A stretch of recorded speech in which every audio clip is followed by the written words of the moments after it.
Biasanya kalau kita guna wireless mic macam ni dekat phone kita, kita kena cucuk receiver dia dekat phone kita. Tapi kalau dengan Rode Wireless Micro ini, okey, kita boleh connect dengan guna Bluetooth saja, lagi laju, lagi senang. So ini dia Wireless Micro dari Rode. Saiz dia lebih kecil compare dengan model Wireless Pro. Kita boleh pilih nak guna clip dia ataupun guna magnet untuk dekat baju kita. So video ini memang record dari mic ni, kita testing tengok.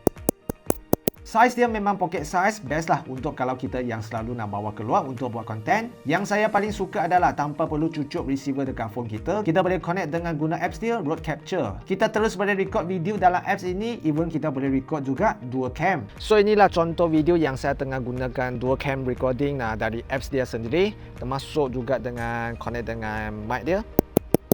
Okey, tanpa guna apa? Tanpa guna receiver USB. Okay, sebab kita terus connect dengan Bluetooth dengan dia punya apps. Yang ni memang best lah bagi kita yang selalu buat konten dekat luar. Kalau kita guna receiver macam ni kan, kadang-kadang kita waktu nak simpan kan, kita risau tertinggal ke, terjatuh ke, terhilang ke, macam-macam boleh berlaku. Tapi kalau untuk nak guna apps dia, kita kena guna iOS 16 ke atas. Untuk phone Android, kita terpaksa guna balik dia punya receiver. So kalau korang beli, dalam kotak kita akan dapat dua transmitter, satu kamera receiver, satu USB-C receiver, satu USB-C kabel, satu TRS kabel dan dua windshield. Yang ni adalah charging case yang untuk kamera combo kit. Untuk yang kalau USB-C receiver punya kan, dia punya charging case lagi kecil sikit, so lagi compact. So kalau korang tengah cari wireless mic yang berkualiti tinggi dan senang diguna, boleh dapatkan wireless micro dari Rode ini, pasti korang suka. Yang berminat boleh order sekarang, dan kalau ada soalan boleh komen di ruang komen.